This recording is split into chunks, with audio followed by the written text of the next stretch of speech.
Welcome to Looking at Legal Stuff.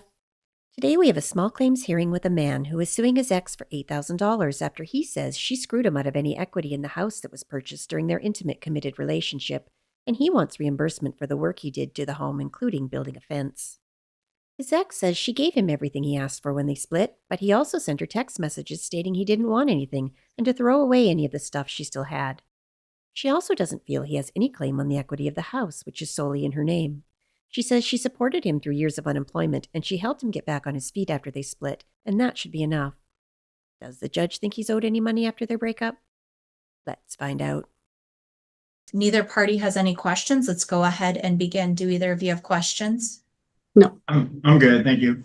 So Ms. Cole, while Mr. Davis is testifying, I just ask that you mute your end so that way we don't hear any background noise. Mr. Davis, please raise your right hand. Do you swear to tell the whole truth during this proceeding? I do, yes. Please state your full name and spell your last name for the record. My full name is Bo Wallace Davis. Last name is Davis, Davis. Thank you, sir. Please begin with your testimony. All right. So I guess I can kind of keep it short and sweet. I did list the exhibits on here. I wasn't able to get hers, but I didn't have any time off work for that. So I guess the bullet points just come down to Washington recognizes CIR, which is the committed intimate relationship. We were together for 8 years, lived together for 6, starting in 2019. We rented a place, and then she wanted to move to Kelso, Washington to buy a house because that's where her family or whatever lives. I wasn't a huge fan of it, but we were together. I wasn't working at the time. I was getting a SSI disability, which was going towards everything. I really thought this. So yeah, so that was our time of relationship. When we were living in that house, it was a fixer-upper. We bought it low. We actually talked the guy down a little bit more. It needed a lot of work. So on my credit, I didn't even spend any money on my credit until we actually moved into that house. I had 0 credit debt. We put in new fuses, new outlets. I put in new fuses, new outlets, fixed the house, helped paint, do yard work, fix the whole front yard, backyard. I ended up putting in, I paid for the whole back fence to be replaced because the other one wasn't working well and it was a bad neighborhood. So we really needed a new back fence. So I put that in with me and my buddy in July of 2024, or yeah, July of 2024.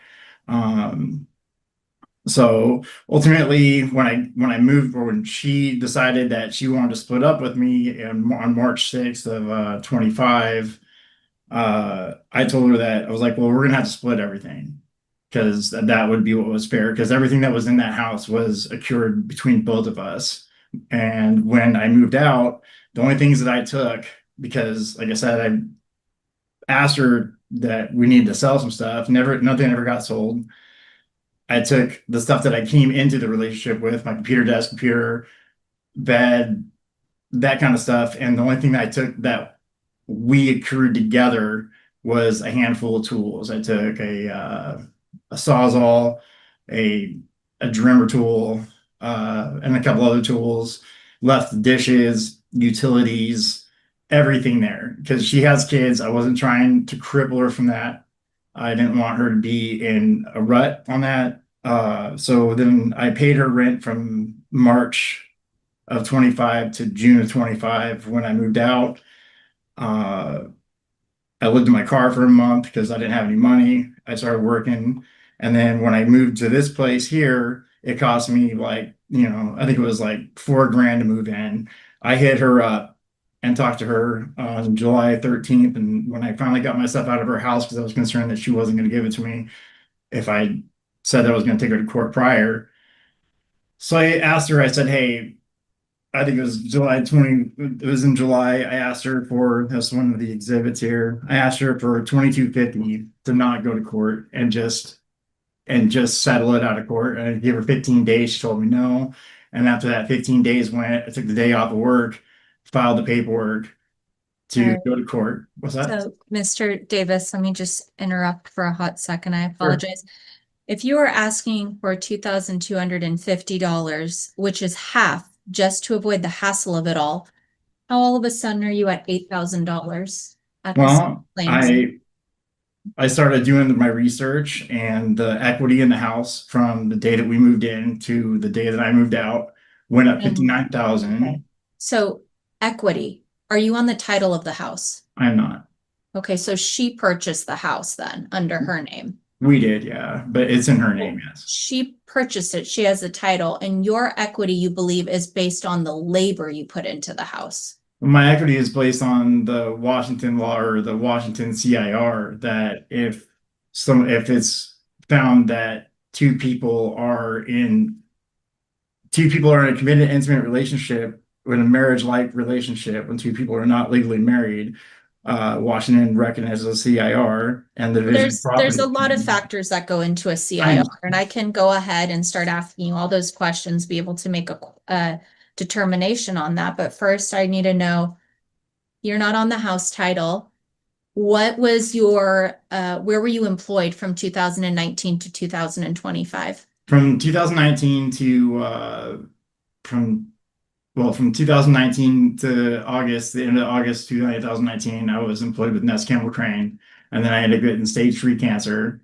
Okay. And I was on SSI disability, though it didn't come through right away, though the money that did come in paid all the back bills and the bad credit that we had incurred, and we also had money in the bank. So how long were you unemployed, sir, on SSI? 5 years. Okay, In so fact, that is that's pretty much the duration of the relationship, isn't it? it's the duration of the time that minus 1 year of the time we lived together, yes. Okay, so I can ask Ms. Cole later that too, the exact month, year of the duration of your unemployment. How much was your SSI a month? It started take home was about, I think it was 2,200 a month, and then after about 2 years into it, it was 1,985 a month take home, plus 150 that got to go to utilities. So ultimately, it went from like $2,400 a month take home to I think it was about 2,100 a month take home. All right. And also, I'd like to add too that since we're talking about my income, she currently is selling the house now. She started selling it when my income was no longer affecting her income when she moved out there. She couldn't afford the place. So I know I wasn't making a lot, but on paper, she's selling it. She's been selling it September 5th. I moved out in June. She had a roommate, and I don't know what happened to that, but without my income, she couldn't afford the mortgage there. From what I'm guessing, I mean, I don't know why else you'd sell your house after only being there a year and a half. Well, that's just an assumption, right? Because you're not quite aware of it. So when I talk to Ms. Cole, I'll ask her why she's That's selling fine. it. But Yeah. the problem with selling a house is the sale value isn't necessarily the reflected proceeds value. I mean, you have the mortgage, you have things that have to be taken out of it. So necessarily the sale value minus the mortgage value isn't really what you're going to be pocketing right afterwards. So that can be something we can ask Ms. Cole. I guess, Ms. Cole, could you just unmute for a second? May I just ask why you're selling the property? I would prefer not to discuss that with him. It's not for reasons of not being able to afford it. I can provide bank statements that show Okay. that I can afford it, but I have moved into a different home after. Okay. All right, you don't have, I'm just gonna have to say for the purpose of getting to a judgment, Yeah. You're not gonna be able to be evading questions like that in the future. I understand that maybe you don't want to talk, maybe that you're in a new relationship and you're moving in with someone else. I don't know what you want to necessarily be avoided of this question, but I do need to understand that stuff, because if he's trying to argue that he's in this committed relationship with you, and that you're unable to afford the house now, that goes directly to the fact that his income was supporting the payment of it. And now you're saying that's not true. There's another reason, but I can't tell you. That doesn't necessarily help me come to a decision whether or not you need to be splitting equity as a committed intimate relation, as in a committed intimate relationship. So, we'll get back to things later, but I just ask that you're going to have to be honest during this. And if it's uncomfortable, I'm sorry, but if you want me to come to a fair judgment, you can't just evade questions. Okay. Okay. All right. Okay. So, Mr. Davis, the issue is you're asking for equity, debt, labor, and you came to $8,000. I don't see a breakdown of how you came to $8,000 though. So you're going to have to break down to me where's equity, debt, and the labor. Where's the breakdown? Yeah, I can do it. I mean, when we moved to Kelso, we had to get a washer, dryer, fridge. I mean, there was a mini split that was put in that I helped install. We had to get all new yard, all new everything for the yard, grass, soil, landscaping stuff. And actually in the pictures of I'm sorry, I have a really crappy phone, but in the pictures of the house being sold right now, you'd be able to see that there's all grass in the front. That was all just nothing. There's grass on the side now. There was absolutely nothing there. That's not what I'm asking, sir. What I'm asking is in a text message to Miss Cole, you said, give me $2,250, which is half of what you owe me, and we'll call it good. And then all of a sudden you're coming back saying, well, I did research on CIRs and I think that she owes me more. And your reasoning is equity, debt, labor. But I don't see a breakdown. What equity? What's the debt? How much labor? How many hours did you think you put in? Like you can't I understand what you're saying. capitalize labor. So that's what I'm saying. Because if I don't award you the $8,000, I don't know what to award you because nothing's broken down in here. Nothing's itemized. I think it would have honestly been dishonest to sit here and give you a number of how many hours I put in of labor if I didn't jot it down to it every time. I didn't think that we were going to split up. She told me on March 6th that stuff wasn't working out. So when I left, I was in debt. Again, I had to sleep in my car for a month, which I'm okay with. It's not your burden. But I had to save up my money to get a new place. I'm sorry, why did you have to sleep in your car? You said you were renting from her in March. It wasn't until June and it got really uncomfortable, so I had to get out. So you made your own decision just to leave based on. Well, I had to save money, and my work is out here in Hillsboro. Mm-hmm. So the jaunt from Kelso to Hillsboro every day was a lot of wear and tear on the car and a lot of fuel that I didn't have money for. Okay. Because I was just getting back to work and paying her debt, paying my bills. I wasn't making enough. And like, again, the sleeping in my car thing is not your burden. It's just something that I'm saying that when I left there, I had to find a place to live. I had to find a down payment. I had to do all this stuff, which, human American working people have to do. I understand. But I couldn't save money there because I had to go to school first. I started school in March, the end of March, and then went to the first weeks of April. Didn't start working until the end of May because they had to wait for backgrounds, drug tests, yada, yada. I had to go through orientation and everything, which eventually made it through. But so as soon as I started working, which was May 28th, I gave her my notice and said I was leaving because it was uncomfortable. I wasn't able to sleep there. It was just a really uncomfortable situation. I don't want to live with my ex. I'd rather live in my car. Right. So, as I had mentioned, my issue is just asking for $8,000, but not really having a breakdown of how you get to the value is difficult. I understand your statement of, labor, can't necessarily itemize that unless I had every single time I worked in the house, wrote something down. Okay. What about equity? What about debt? Where are you coming to values with those? So I came with the value of the equity of the house from Redfin, which was, where is that at? It says,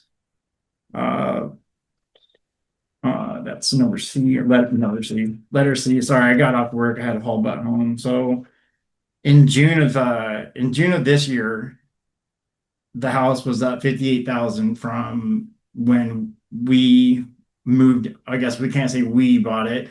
So but when we moved in there, it was at 255. The house was up at 313 estimate, at $58,000 equity. Because it has when we moved in or she bought it, however you want to place it, there was a couple of things that the guy wanted to take because it's worth like $5,000, but we ended up just talking to him about that. That ended up on the place. There's new fence. Like I said, the yard's all finished.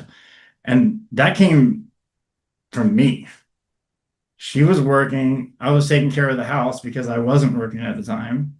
And me as a person sitting at home, I'm going to take care of the yard, mow the lawn, take care of the yard, maintain the yard, fix the things that were broken, took care of all of that.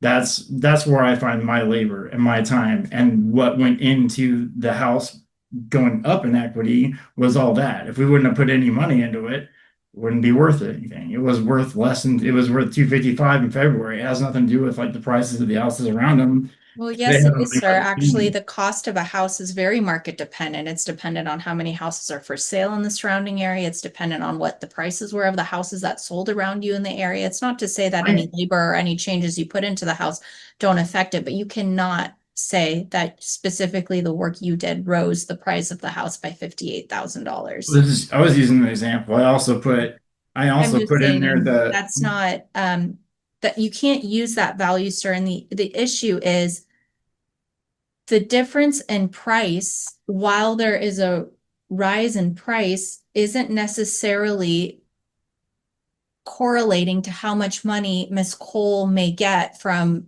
the sale of the house, because that has to be less the mortgage. And then there'd be a remainder value of how much she pockets after that. And Well, we she's can, not going to pocket anything. She didn't have it for over 2 years. She decided to sell it. She was trying to quick sell it because we were going to small claims court because she put it on in September. Again, that's assumption, but she's not going to make anything because she's going to have to pay that 20% didn't own it for 2 years policy. okay, so So then it would come down, unfortunately, to how much, labor you put in apart from the equity. It's, how many hours did you put in?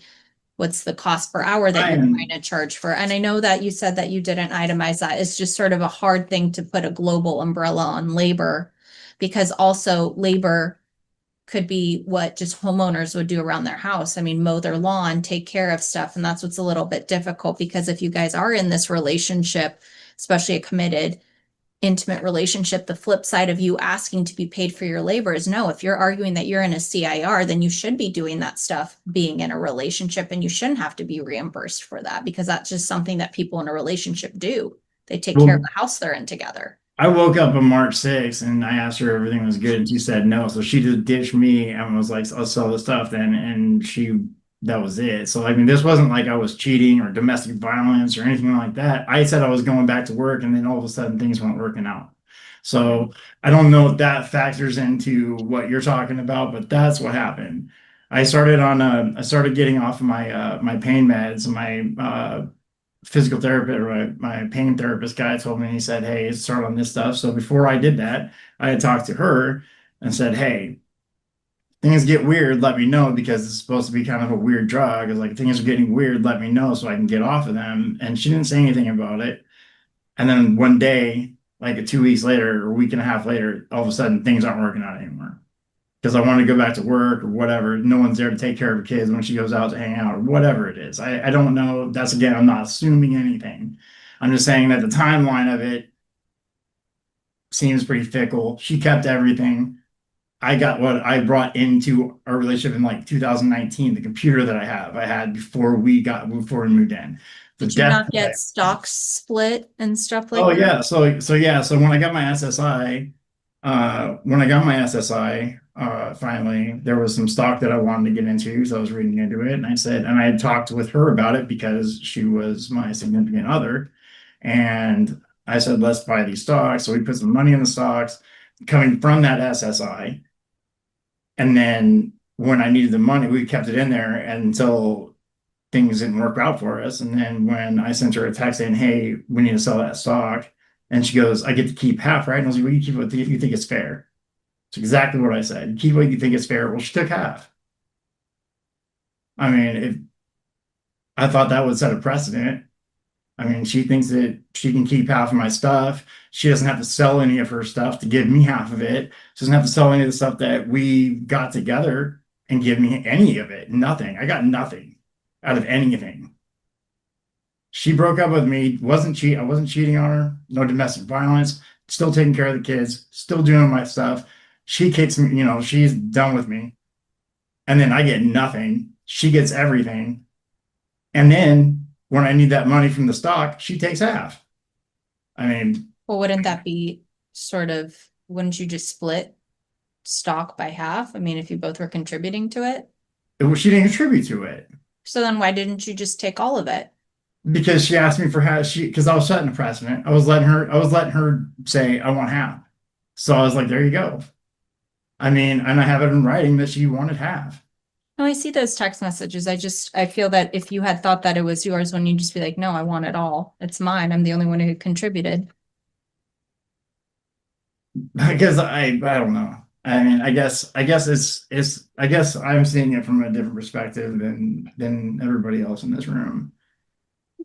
Well, then let me ask you, I guess, in general. So you said that you took your stuff from before the relationship and she's retained everything else. Are there any items in the house that you would want that you guys both contributed to?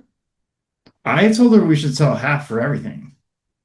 That was my thing. I was like, well, if you're just gonna break up with me out of the whim, I was like, then we need to sell everything that we have. Because if I'm gonna leave, I want something in my pocket. And then nothing got stolen. In fact, I was like, hey, because I wasn't living in Kelso anymore. I couldn't go up there every day and take pictures and sell stuff. I was working out of town or I was working in Hillsborough. It's a new job. I didn't have time to take time off of work to go up there after work.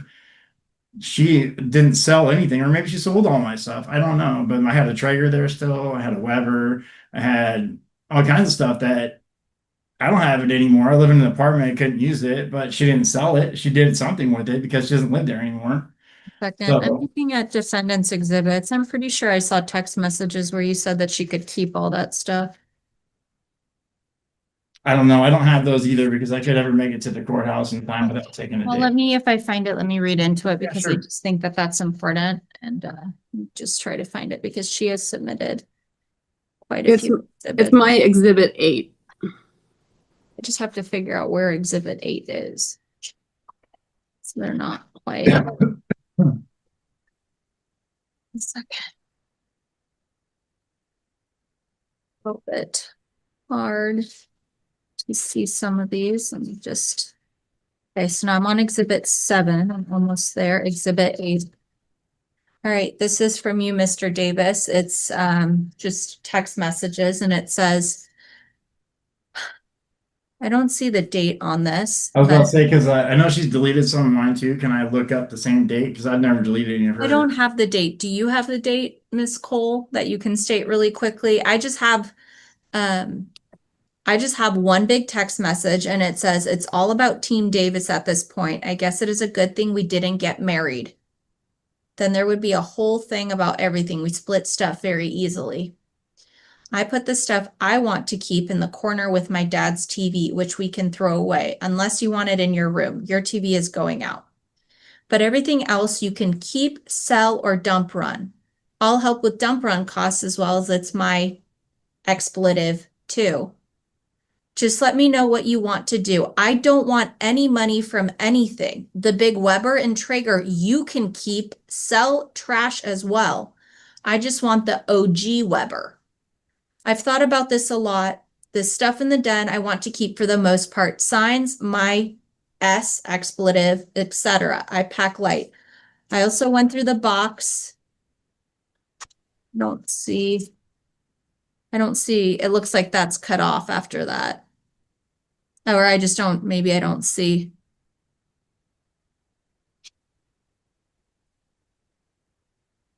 The date was April 4th. April 4th. Yeah. Okay, so April 4th. I think that, the text message is saying that you don't want any money from anything. You don't want the Weber and the Traeger. You just want the OG Weber. Is the OG Weber with you? Yeah, I have that. So Okay, all right. Did you get the stuff in the den? I don't know, all the text messages from prior to April 6th have been deleted from her end. Like I said, I actually put that in here too as well, that she has gone through. Luckily, I caught screenshots of some stuff. She deleted a lot of her stuff. Like when she talked about when she'd put a couple, she'd been at Home Depot and put like $40 on my Home Depot account. And she's like, "Oh, it's almost paid off." Well, yeah, that is, but I had to get a line of credit from Red Canoe, putting $3,000 worth of stuff, which I still have that line of credit, but I had to put 3,000, the $2,500 from the Home Depot card from her fence that apparently is hers because it's her name on the house, and like the lawnmower and the weed eater and all that stuff. I had to get a line of credit that I'm still paying off right now. That's not what I'm saying, sir. What I'm saying is things you bought that you think you need to be reimbursed for, if you come to trial, you need to submit those receipts. You need to submit that itemized report, because when you say equity, debt, labor for 8,000, and I don't have any receipts in front of me, and I ask you, of 8,000, what's equity, what's debt, what's labor? How did you get your labor costs? That's what I'm saying, sir. I don't know how to award values when there's no itemized. I understand. I'm not an attorney. I'm just a crane doesn't have operator to- that doesn't know how to do legal stuff because I've never had to do this before. And that's fine, but what I'm saying is I also see previously, a text saying, hey, 4,000 is what I came up with. Half for me is 2,250. And then all of a sudden I'm seeing 8,000 because you're saying, oh, I looked into things more. Well, if you read up on that too, it says I started going through I started going, because this is right when I was moving into this place. I had to dump Right. like $4,000 in my apartment. So then I started looking at Home Depot bills and my credit and all this stuff. And I said, hey, I was like, look, well, currently I'm above 4,000. So I said, I've been going through my Home Depot receipts and other miscellaneous charges that were applied to improving your house.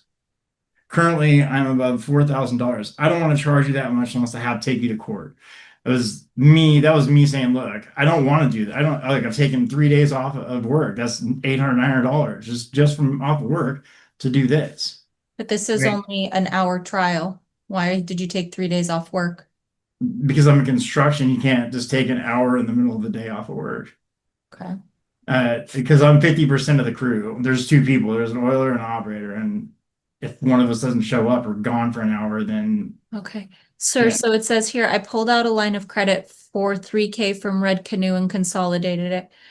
How much is outstanding? How much have you used of that line of credit? How much are you expecting Miss Cole to pay back? That's the question. well, like I said, I pulled that line of credit out because I didn't have that was all the credit that I had at the time, and that line of credit was open I think 2 years ago. And then after that, we were still putting money into her house, not my house, but her house. I'm gonna start calling it her house now because apparently I had nothing to do with it. And it says No, I mean, you had stuff to do with it. It's just hard to put a value on stuff. it's hard to put a value on my time too. And it's hard to put a value. And like I said, that's why I didn't sit there. I didn't say, man, I hope that Courtney and I break up I hope that we break up one day. So I have this itemized list of what I've done to this house. Well, here, that's why I'm gonna re-ask. I see a text message stating you don't want anything, that you don't want money, you just want the OG Weber stuff in the den and stuff that you've put in the corner that has to do with maybe some of your dad's stuff. What are you now asking for in the house? Now you're saying you do actually want to sell everything that you purchased collectively together and get half the proceeds? That's what you're asking for now? She was being super argumentative back then. Okay. Okay. And I got to a point where I was just like, exploited, deleted. I mean, I was getting kicked out because I wanted to go back to work. I had no place to put anything. She was riding me on this stuff. And maybe I shouldn't have put it in text message. Maybe I should have called her and argued with her on the phone. Sir, I'm just gonna ask you again, is there anything in the house that you now want? Other than saying that you just want to sell everything and split everything? Things that you purchased together, are there now things that you're saying you want? I'll take half my fence.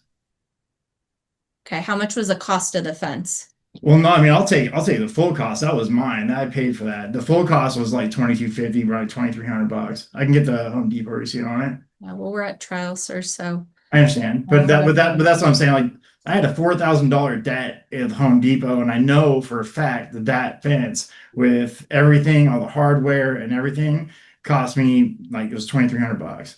Okay, and then let me look at, so I think that Miss Cole said something.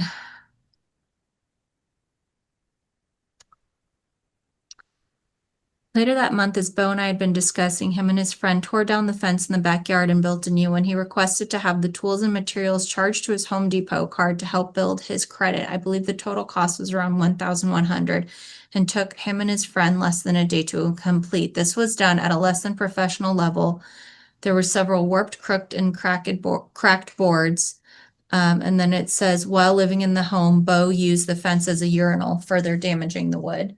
Okay. So that's what Ms. Cole is stating, but you're stating it was close to It was $23,000. 2,300, yeah. Because like I said, that was the first thing I looked at when I sent her that thing. That's because that's what I was looking at when I was adding up those when that text message you keep talking about with the 50% or whatever. That was like the main one. That was the most expensive one item that Fencing was 1,100, and that is based off of what Miss Cole states, okay?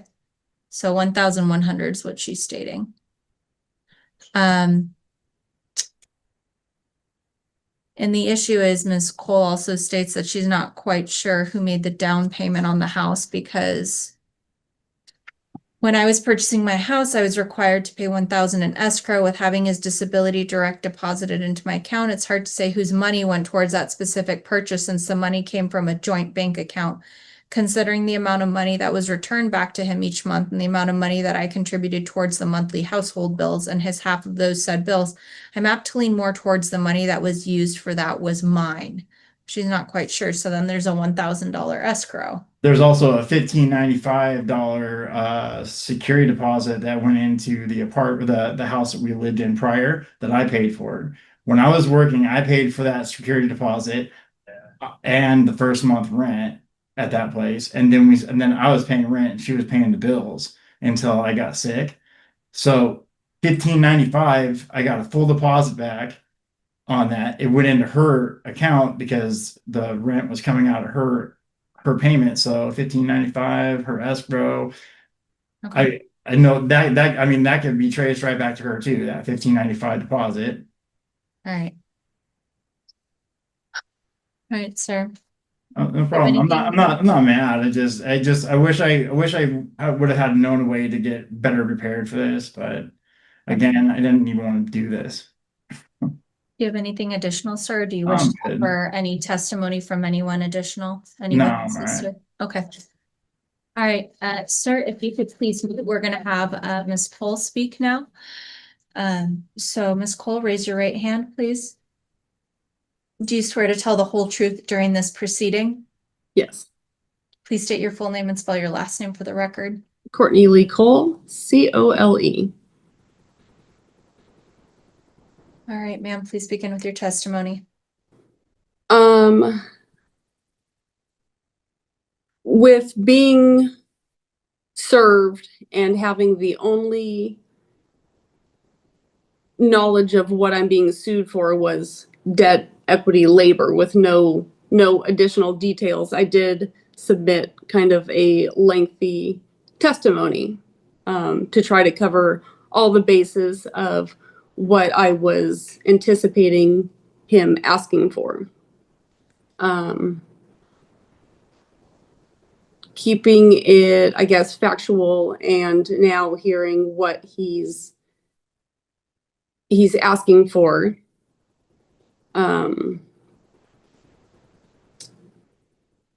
We moved into the home.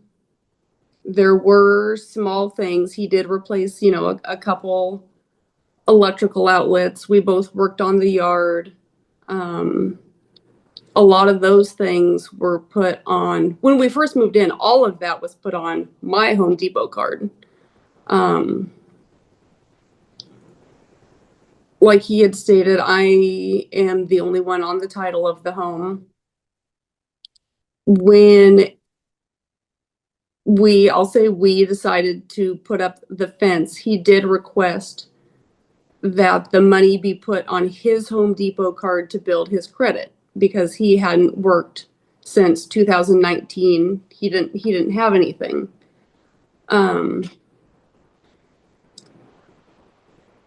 At the time, there was a coupon that was if you spend $1,000, you got like a free, it was like a free tool, or you got $100 off. It was something like that. So when he got that card, it only had a $2,000 limit on it. So to purchase the wood, the screws, the stuff, I think it was about $1,100. Anything other than that, I don't know exactly what was put on there. I know it was, the credit limit was raised to $2,500 later. And then he was saying in one of his texts that I have on here as an exhibit that when I went, because I had his Home Depot card after we had broken up, that I went and made a payment on it, and they said there was only a $200 balance left. And he said, no, I moved it over to this line of credit. Well, now he's saying he has a $3,000 line of credit that I apparently owe him for a Home Depot card that only had a $2,500 limit. You said $2,000 limit a second ago. When he opened it, it was $2,000. And then after he was building his credit, the credit limit was raised to $2,500. Okay. But that wasn't the cost of defense. There in the text message, it might be that same Exhibit 8 where he said, this is what I want. It is Exhibit 8. He said, this is what I want. Oh, and I'm taking the tools. So he took the tools that were put on that card, as well as some tools that were put on my Home Depot card. In my, I believe it is Exhibit A, I have the breakdown of our basic bills: mortgage, phone, internet. I also have the amount of his disability being direct deposited into my bank account, the cost of the bills, and then I have the amount of money that was transferred back to him each month. Okay, let's talk about that really quickly. So, $1,903 went up to $1,945 in January of 2025. So in addition to the money being sent to Bo to pay off his debt, $1,180 was taken out of my bank account directly to specifically pay his Capital One credit card. Okay, so he was depositing into a joint account $1,945 based on his SSI. How much were you sending back of that towards him to pay off his credit cards? And so to specifically answer your question, I believe that is Exhibit 2 is the money going in. Exhibit 3 is the money going back to him. So, I mean, February 2025, which that's February or March is about when we broke up. January 2025, $1,200 was sent back to him. October 2024, $750 was sent to him. September 2024, $1,400 had been sent to him. Why did it differ every month? August was $1,700. Yeah, Ms. Cole, why did it differ every month? It wasn't like a set amount for his credit card bills? No, he would just kind of, he stated that the money was for him to pay his bills. And sometimes he would ask, hey, I need $200. Hey, I need $300. Hey, can you shoot me $50? And then I kind of got on a habit. You can kind of see it's kind of continuous, either 200, 250, or 300 would I would send usually on Fridays, just kind of send it back to him. Or if he requested more money, I would just send it back to him because he's like, I need money. So I would just send it to him.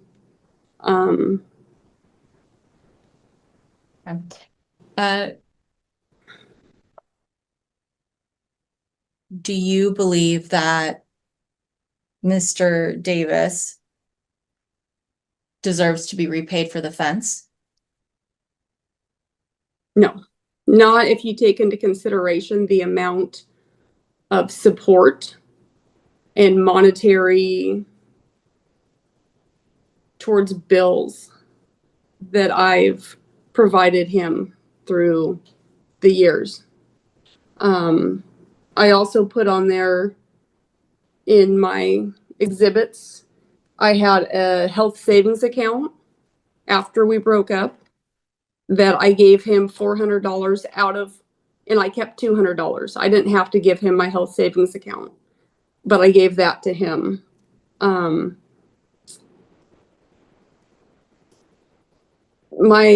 have a vehicle that he had said, I don't have a car now.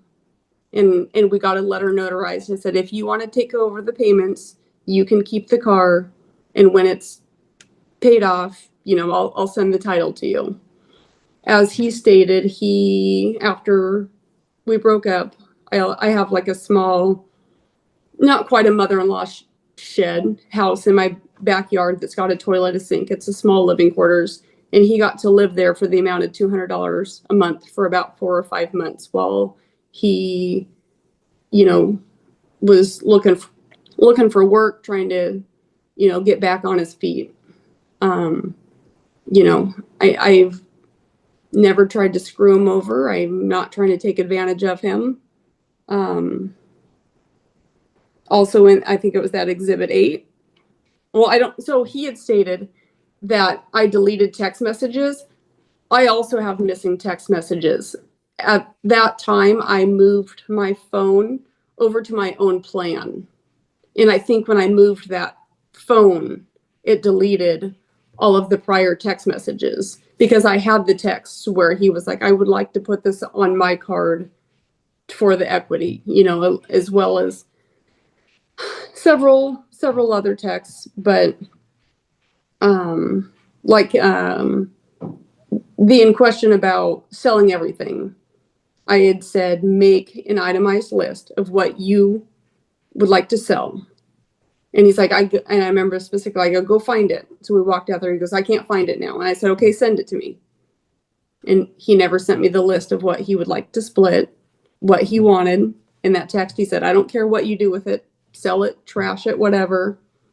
Well, do you believe that there are some items maybe in the house that you purchased together that would be fair to possibly sell and split the proceeds or just give to him?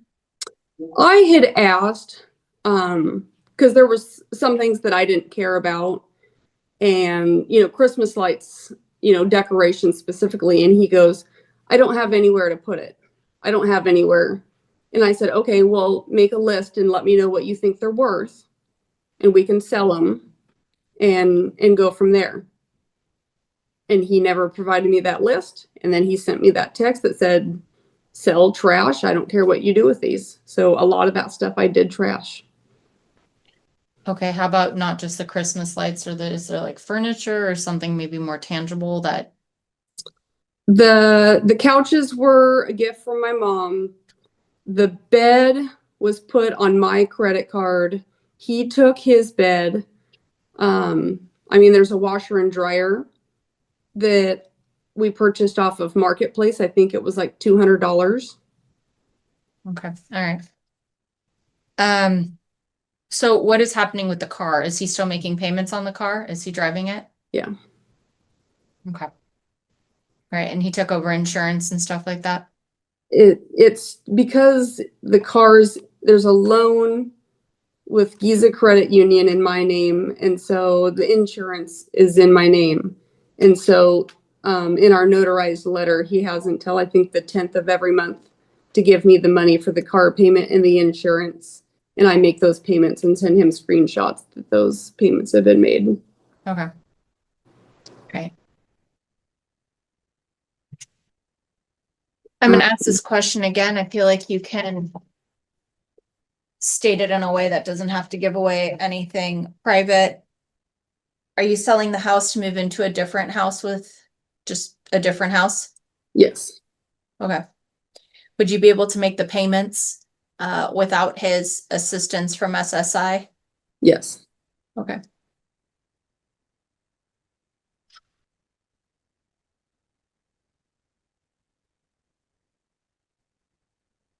What about the $1,000 escrow and you not being 100% sure if it was you or him? What do you have to say about that?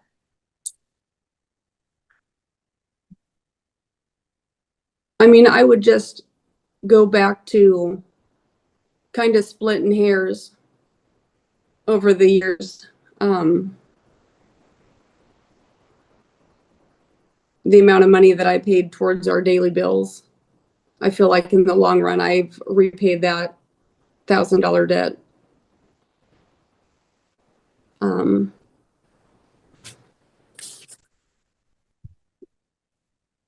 right. And I do have on my statement there, I mean, the exact mortgage, internet, water, sewer, garbage, phone, car payment, insurance was $32.83 a month. His half would have been $16.40.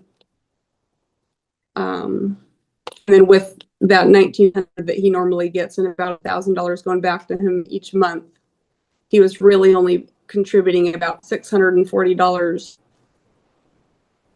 towards everything. That doesn't include food and other items. Okay. All right. Okay. Any witnesses to call, Ms. Cole? I don't have a witness. I did include a character witness statement. Yes, I did read that. And so that kind of, that's just in conjuncture of my testimony of not, you know, I wasn't using him. You know, I felt, you know, that I'm. Okay. All right. No, I understand. I read that. So Okay. I did take that into consideration. I read the statement from his sister, but you know, ultimately what it comes down to is he's asking for monetary reimbursement. And I think that the reasoning for your breakup is none of my business. I don't think that it has anything to do with this case at hand. I know I'm not going to ask any questions about it because I don't think that it affects. It's not pertinent. Yeah. No, it's not. And it's none of my business. And frankly, it's just messy and I don't want to know about it. I'm just here to deal with the literally small claims is about money. Yeah. Not here to be a therapist and offer any reasoning behind stuff. You guys are grown adults. You can deal with that how you may. So at this point, I just will ask if you have no witnesses. I did read all your exhibits. Are you done with your testimony, Ms. Cole?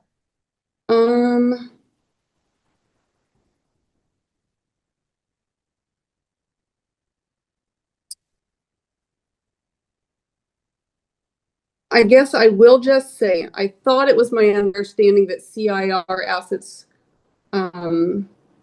couldn't be split in small claims court. See, that I'm not quite sure about either. I know it's the civil realm and it's sort of akin to dissolution without actually having been a married couple. But I think that ultimately I can talk about it in my judgment. I think what it comes down to is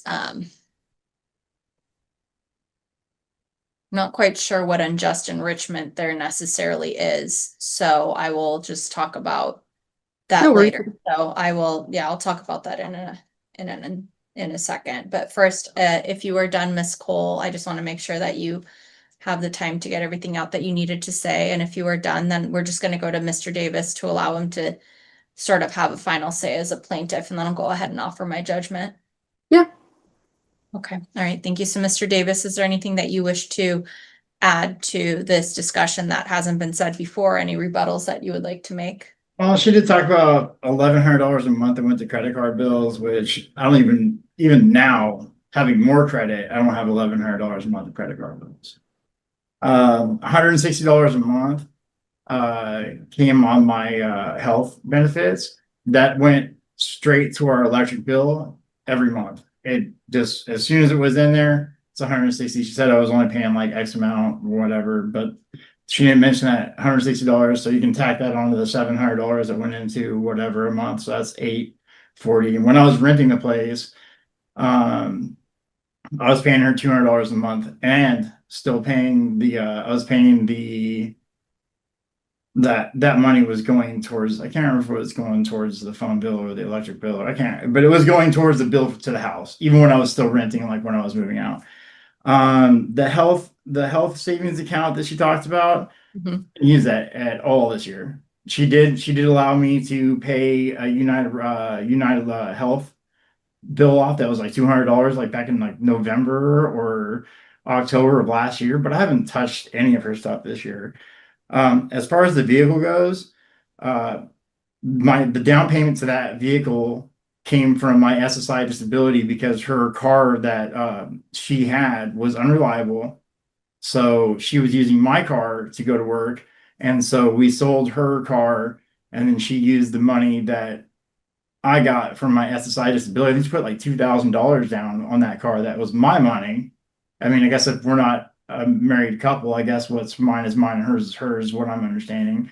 But $2,000 of that went down to the down payment to the car that I was like, hey, I'm gonna need to get that car and make the payments because I had a car before I left that house, but no maintenance had been done with it. She was utilizing it. She put about 80, 90,000, maybe even 100,000 miles, didn't rotate the tires, didn't change oil, didn't do anything on it. It was broke down. I was going to fix it up and give it to her daughter at some point. But then when she split up with me, I was like, hey, you have a vehicle. Let me take over the payments on this. So technically I forgot all about that. I mean, thankfully she brought that up. And let's see, what else did I put in here? Oh, I did think about some stuff that I mean, if you were asking me about what specific things I could have that I would utilize from when we were together, I'd be down to take all the power tools, the pressure washer, and yeah, like I said, that car payment or that down payment on the car, and she took half the rumble stock, I'll take half the rumble stock too. I mean, if that's what it boils down to, because it sounds to me that we didn't own a house, she owned a house. We didn't get stuff, she had stuff because it came out of her account. This is how I'm taking it. So, I mean, the Halloween decorations, Christmas decorations, I take those too. I went there when I was coming up to pick my stuff. I did tell her I would take the Christmas decorations so I could get a place. So I was going to give it to my buddy because he always does a big old thing. I was going to be like, hey man, you can use these so I have a place. And they were nowhere to be found. Okay. So, but that's it. That's all I got. I mean, I guess whatever you decide, you decide. Well, Like I here's the thing. First and foremost, I want both parties to sort of be aware that small claims is a monetary court. If you guys want to work together to decide, hey, we broke up, let's split the items. You can take this, I'll keep that, that's fine if it's more of an itemized thing, but I cannot assist in retrieval of items. That has to be between you two. I don't know what your relationship is. Frankly, it's not really this court's concern in regards to this judgment, but if you want to get anything back, that would be specifically how you would go about it. I would hope that both parties would just try to resolve this and be done with it by working together. But it seems like there was a statement possibly about Ms. Cole stating, you know, where is this itemized report? Maybe send her an itemized report after this to see if something still can be done. I cannot assist in the retrieval of any physical items. I can just talk about financial requests. So that being said, I think that the biggest issue is just that Mr. Davis, I don't really understand where the breakdown of $8,000 is. And I think that I've repeated this a few times. equity, debt, labor. I understand that you worked on the house, and I do not deny that you probably aided in the increase of its resale price. I think that you did put the fence in. I do think that you did work to the house. I also do think that you were unemployed in that time getting SSI. I do think that maybe Miss Cole was earning more. It seems like she has the breakdown where every month she was sending you back a good portion of your SSI for your personal repayment of a credit card. I don't deny that maybe you assisted with the children around the house, stuff like that. That does seem to border between just what a normal relationship would be like. And then asking for reimbursement at the end for that is a little tough because there does not seem to be an actual value associated with just niceties you do in a relationship.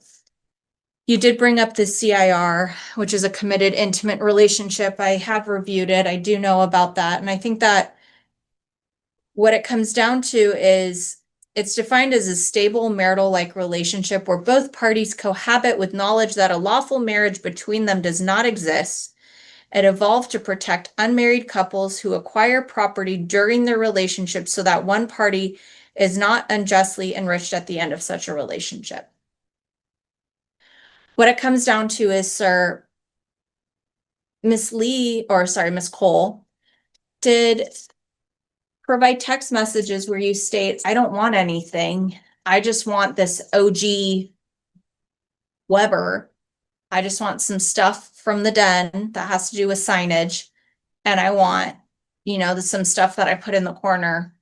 I don't know if you want the TV. I do have that text messaging in front of me. So I think in regards to being unjustly enriched with items, it seems based on your messaging with her, you actually didn't want anything. And now it's changed. Maybe you do want some stuff. Once again, I said if there's itemized reports of things you do want that Miss Cole still maybe has, that's something that you need to deal with her outside of this court's jurisdiction, because unfortunately I cannot deal with the gifting of items. In regards to equity debt, I'm still not quite sure what values are associated with that. I think you're pertaining to the house. You're saying that it went up by $58,000. Since its purchase. However, it hasn't been sold. I'm not quite sure what the final sale price is going to be, so I don't know with what the sale price minus the mortgage, any loans or liens on the house, what the pocketing value will be. So I can't just award you a value based on maybe what it's at right now. I read the exhibits from Miss Cole stating that she's had to decrease the price by $10,000. There are no offers on the house. I don't know if that's changed since she stated that, but it doesn't seem like the house has been sold yet. I don't think that there was necessarily unjust enrichment. It seems that you both were in a relationship. It doesn't seem that Miss Cole has a house, she's profiting on it, and you don't have that right now. Maybe after she sells it, that's something that you guys could talk about in regards to resolution, but the sale would be outside of the timeline of this case. So based on that information, I will not be awarding any judgment and enter in favor of the plaintiff because I cannot ascertain what is equity, what is debt, what is labor. I heard that you did stuff on the house. The house is not sold. It is being sold at this time. I don't think that there was necessarily unjust enrichment. You got what you asked for